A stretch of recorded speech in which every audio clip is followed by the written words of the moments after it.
प्यारे बच्चों, अमेरिका के संविधान के अंतर्गत हमने शक्ति, पृथक्करण, शक्ति का विभाजन और कार्यपालिका की शक्तियों के बारे में अध्ययन किया है कि किस तरह से एक कांग्रेस प्रतिनिधि सभा और सीनेट में बटे हुए सदन के रूप में जानी जाती है।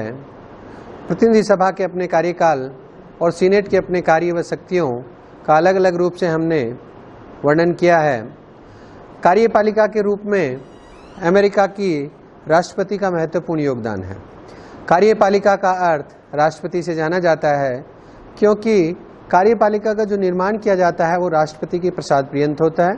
राष्ट्रपति अपने इच्छा अनुसार किसी भी व्यक्ति को मंत्री, किसी भी व्यक्ति को अपने पद पर मंत्री या अन्य किसी जरूरी आवश्यक पद पर नियुक्त किया जा सकता है, कर सकता है। अर्थात जिस तरह से संसदीय शासन व्यवस्था में कार्यपालिका का गठन संसद के अंतर्गत, अर्थात उनकी जो चुने हुए प्रतिनिधि होते हैं उन्हीं के अंतर्गत, या ये कहें हम जैसे भारत का ही उदाहरण लें तो संसद के अंतर्गत राज्यसभा व लोकसभा, तो लोकसभा में जिस भी दल का बहुमत होता है, बहुमत दल के व्यक्ति के द्वारा या प्रधानमंत्री के द्वारा अपने अंदर अपने दल के अंतर्गत ही कार्यपालिका का गठन किया जाता है, अर्थात मंत्रिमंडल का गठन किया जाता है, जो एक प्रकार से संसद के प्रति उत्तरदायी होते हैं तथा अपने कार्य के प्रति जिम्मेदारी से निर्वहन करते हैं। एक साथ तैरते हैं, एक साथ डूबते हैं की कहावत है, वो संसदीय शासन व्यवस्था में परिलक्षित होती है। लेकिन यहाँ पर अमेरिका राष्ट्रपति के कार्यकाल और अमेरिका राष्ट्रपति की कार्यपालिका की शक्तियों का जब हम अध्ययन करते हैं तो हम पाते हैं कि अध्यक्षात्मक शासन में कार्यपालिका राष्ट्रपति के प्रसाद पर्यंत रहती है। राष्ट्रपति अपने किसी भी व्यक्ति को, अर्थात जिसे चाहे उन्हें मंत्रिमंडल या मंत्रिपरिषद के किसी भी पद पर नियुक्त कर सकता है। उसके लिए किसी तरह का उनको प्रतिनिधि के रूप में चयनित होने की आवश्यकता नहीं है। तो ये कहें कि कार्यपालिका ही राष्ट्रपति है या राष्ट्रपति के द्वारा बनाए गए या चुने गए व्यक्ति या मनोनीत किए गए व्यक्ति उनके प्रसाद पर्यंत कार्य करते हैं जो कार्यपालिका के रूप में कार्य करते हैं।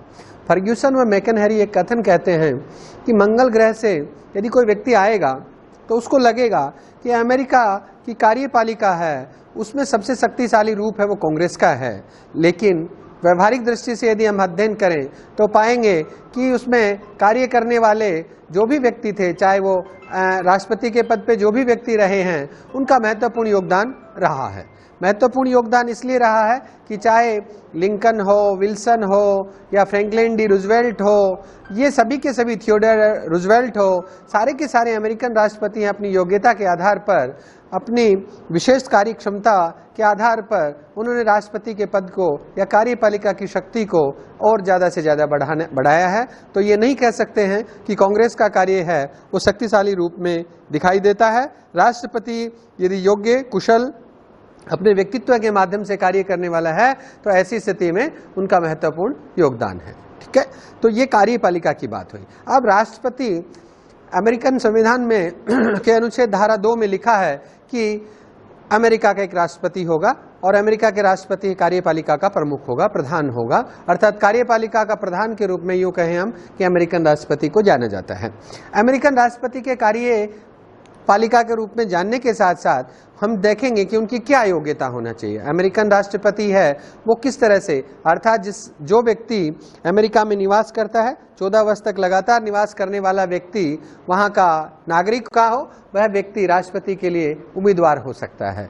अर्थात राष्ट्रपति के लिए, उम्मीदवार के लिए ये कह सकते हैं हम कि 14 वर्ष तक निवास करने वाला व्यक्ति जो वहाँ का रजिस्टर्ड व्यक्ति हो, नागरिकता जिसे प्राप्त हो जाती है, उसके आधार पर वो राष्ट्रपति का चुनाव ये का उम्मीदवार हो जाता। अब राष्ट्रपति के चुनाव की कैसी प्रक्रिया होती है, ये सबसे महत्वपूर्ण बिंदु है कि अमेरिकन राष्ट्रपति को कैसे बनाया जाता है।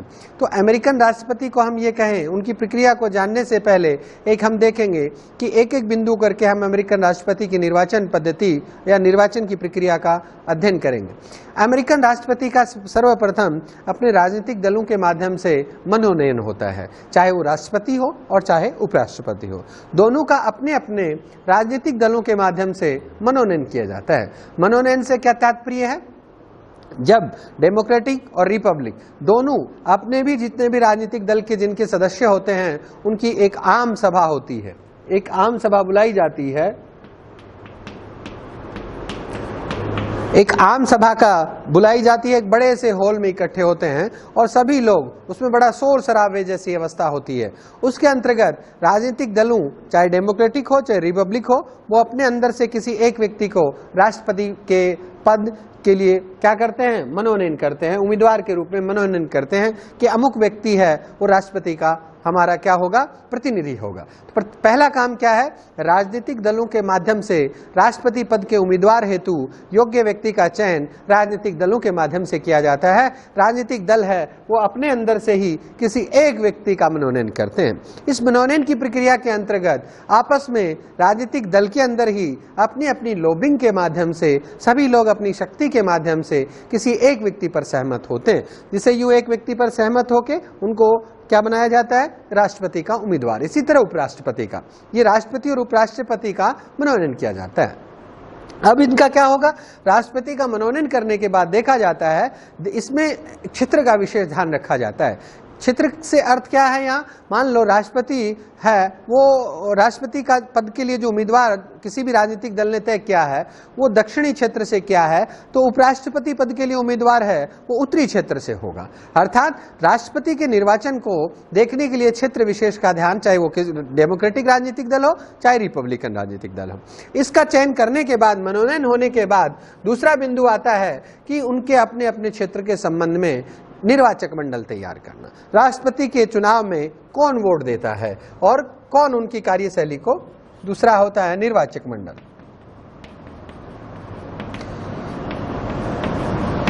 निर्वाचक मंडल के रूप में हम जानेंगे तो राष्ट्रपति 23वां संशोधन जो हुआ है इसमें उससे पहले और उसके बाद में अंतर है।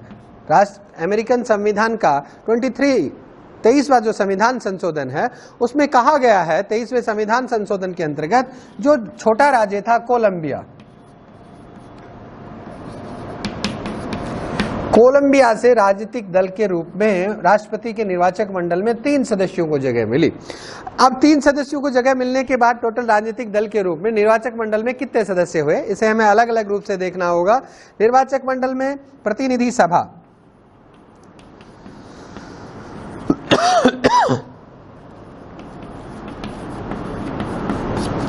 प्रतिनिधि सभा में 435 सदस्य होते हैं, 435 मेंबर होते हैं, प्लस 3 कोलंबिया से जुड़ गए। कितने हो गए, 438।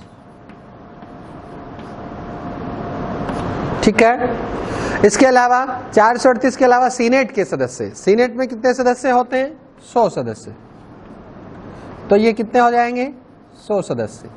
ऐसी स्थिति में क्या हुए, निर्वाचक मंडल के रूप में 538 सदस्य कार्य करते हैं। अब ये कहेंगे क्या ये प्रतिनिधि सभा और सीनेट के सदस्य ही निर्वाचक मंडल के सदस्य होते हैं, कदापि नहीं।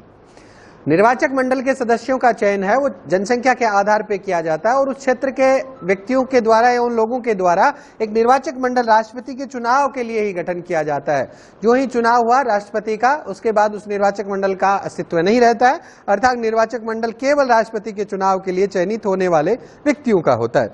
ये प्रतिनिधि सभा और सीनेट के सदस्य नहीं होते हैं, इसलिए ध्यान रखें इनको नंबर्स को कोडिफिकेशन करने के लिए, नंबर्स की गणना करने के लिए 435 तो पहले से 3 कोलंबिया क्षेत्र को और दे दिए गए, तो इस तरह से ये 438 सदस्य हो जाते हैं। 100 सदस्य सीनेट में हैं, तो ये सभी के सभी निर्वाचक मंडल के रूप में कार्य करते हैं और राष्ट्रपति का चुनाव करते हैं। राष्ट्रपति का चुनाव होने के बाद ये अपने स्वतः ही इस पद का कोई अस्तित्व नहीं रहता है, अर्थात इस पद के माध्यम से किसी भी तरह का विधायक या विधायन का कार्य नहीं किया जाता है। कैसे होगा चुनाव, चुनाव करने के लिए निर्वाचक मंडल के जो सदस्य हैं उनका उम्मीदवार के रूप में कैसे, किस तरह से उनका चयन होने के बाद कैसे सूची प्रणाली होती है, चुनाव कैसे होगा, लिस्ट सिस्टम होता है। अब ये निर्वाचन की सूची प्रणाली क्या है, देखिए यदि हम किसी चुनाव में किसी उम्मीदवार को चयन करते हैं, इंपॉर्टेंट चीज ये है इस सूची प्रणाली को समझना होगा कि कोई व्यक्ति है वो किसको वोट देता है, ए को, बी को, सी को, डी को नहीं, किसी व्यक्ति विशेष को वोट नहीं देता। तो फिर कैसे चुनाव होता है, मानना है कोलंबिया में 3 व्यक्ति हैं, कोलंबिया में कितने व्यक्ति हैं, 3 व्यक्ति चयनित होके आने। अब कोलंबिया के 3 व्यक्तियों के लिए क्या होगी, रिपब्लिक का और डेमोक्रेटिक का।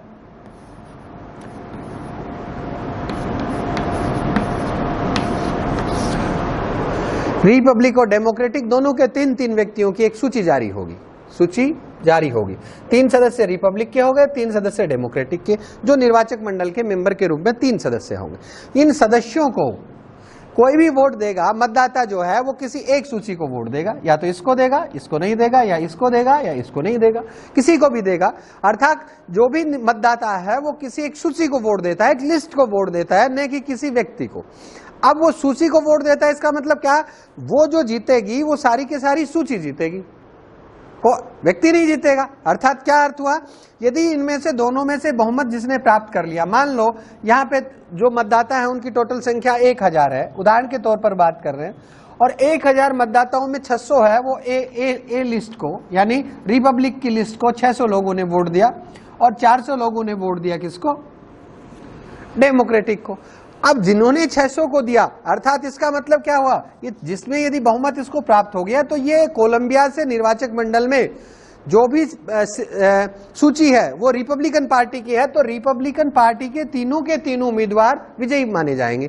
इसमें क्या अर्थ हुआ कि जो भी पार्टी का सिस्टम है उस पार्टी में एक लिस्ट जारी की जाती है, उस लिस्ट में प्रायोरिटी के आधार पे जो व्यक्ति निर्वाचक मंडल में जिस भी राज्य में, जिस भी प्रांत में जितने निर्वाचक व्यक्ति हैं, निर्वाचक मंडल के जो सदस्य हैं राष्ट्रपति के चुनाव में भाग लेने वाले, उनकी एक सूची जारी कर दी जाती है। कोलंबिया में 3 व्यक्ति चयनित होकर आने वाले हैं, तो डेमोक्रेटिक पार्टी ने और रिपब्लिकन पार्टी ने अपने अपने 3-3 उम्मीदवारों की एक सूची, एक लिस्ट तैयार कर दी। इस लिस्ट के अंतर्गत क्या होगा, मतदाता है वो अपना वोट है उस लिस्ट को देगा, चाहे वो लिस्ट रिपब्लिकन को दे दो, चाहे वो लिस्ट डेमोक्रेटिक को दे दो। अब जिस भी, मान लो 1000, हमने माना है कि 1000 मतदाता हैं कोलंबिया में, तो ऐसी स्थिति में 600 लोगों ने रिपब्लिक को दिया और 400 लोगों ने अपना मत डेमोक्रेटिक को दिया। तो ऐसी स्थिति में 600 लोगों की जो ये है, इसके माध्यम से पूरे के पूरे मतदाता हैं उनका क्या हो गया, ये पूरी की पूरी क्या लिस्ट है, रिपब्लिकन की विजयी प्राप्त हो गई। इसी तरह से मान लो यही संख्या न्यूयॉर्क की होती तो 40 होती, ज्यादा होती। 40 लोग निर्वाचक मंडल के सदस्य वहां से आते हैं, तो 40 लोग यदि वहां से आने वाले व्यक्ति हैं तो वो 40 की 40 से जीत जाती। यही एक कारण है कि सूची प्रणाली पे बार बार आक्षेप लगाए जाते हैं। इससे पहले चुनाव में भी कहा गया कि ये जो ट्रंप का जो विजयी होना है, ट्रंप का विजयी होने के कारण पे निर्वाचक मंडल ने निर्वाचक जो पद्धति है उस पर आक्षेप लगाया, और पूरी दुनिया में इस चीज की आलोचना हुई कि क्या 3 राज्यों में, 4 राज्यों में जीतने वाला व्यक्ति और जिसको बहुमत भी प्राप्त नहीं हुआ वो राष्ट्रपति बन सकता है, और बन गया। बड़ी विचित्र विडंबना है कि जिस व्यक्ति को बहुमत के रूप में वोटों की प्रतिशत की यदि बात की जाए तो वोटों का जो प्रतिशत है वो हारने वाले व्यक्ति से कम है, फिर भी राष्ट्रपति बन गए। क्या कारण है? इसका सबसे बड़ा दोष यही है कि निर्वाचन के काम में निर्वाचक मंडल की जो सूची प्रणाली, लिस्ट वोटर सिस्टम है, इसमें किसी एक व्यक्ति को वोट नहीं दिया जाता, पूरी लिस्ट को वोट दिया जाता है। फिर क्या अंतर होगा? मान लो छोटे राज्य हैं जिनमें बहुमत ज्यादा है, निर्वाचक मंडल में मतदाताओं की संख्या ज्यादा है, तो वो ज्यादा लोग हो गए। अब यदि तीन उदाहरण के तौर पे कोलंबिया में 3 व्यक्ति निर्वाचक मंडल के सदस्य बनने, निर्वाचक मंडल के सभी कोलंबिया राज्य ने 100%, मान लो 900 व्यक्तियों ने एक को वोट दिया और 100 को एक को, ये वोटों की प्रतिशत छोटे छोटे राज्यों को मिला के देखें तो बहुमत किसी दूसरे को गया। और बड़े राज्य जो 5 राज्य थे जिनमें 40, 42, 45 निर्वाचक मंडल के सदस्य आने थे, उनमें सारे के सारे माइनर पे 51%, 49%, ठीक है, उसके ऊपर सारे के सारे निर्वाचक मंडल वोट का सिस्टम तय हो गया, और 51% आते ही पूरे के पूरे 45 सीट जीत गए। इसका अर्थ क्या हुआ कि 1% या 1.5% बड़े राज्यों के वोटर्स ने पूरी लिस्ट को जिता दिया। यदि वो 1.5% या 1% मतदाता, या कहें कि हम 100, 150, 200, 500, 1000, ये मिनिमम संख्या यदि वोटों की प्रतिशत दूसरी लिस्ट को वोट दे देती तो ऐसी स्थिति में वो लिस्ट विजयी हो जाती और दूसरा व्यक्ति राष्ट्रपति चयनित हो जाता, राष्ट्रपति बन जाता। तो अमेरिकन राष्ट्रपति सिस्टम की ये सबसे बड़ी विडंबना है, ये सबसे बड़ा दोष है कि सूची प्रणाली के माध्यम से निर्वाचन किया जाता है राष्ट्रपति, उसमें दोष होता है। जरूरी नहीं है कि बनने वाला राष्ट्रपति को बहुमत प्राप्त हो, ठीक है ना, बनने वाले राष्ट्रपति को बहुमत प्राप्त हो, तो ये एक इसका दोष है, लेकिन सूची प्रणाली के माध्यम से ही राष्ट्रपति का चयन होता है, मनोनयन होता है। Thank you. आगे वाली क्लास में राष्ट्रपति की अन्य बातें पढ़ेंगे।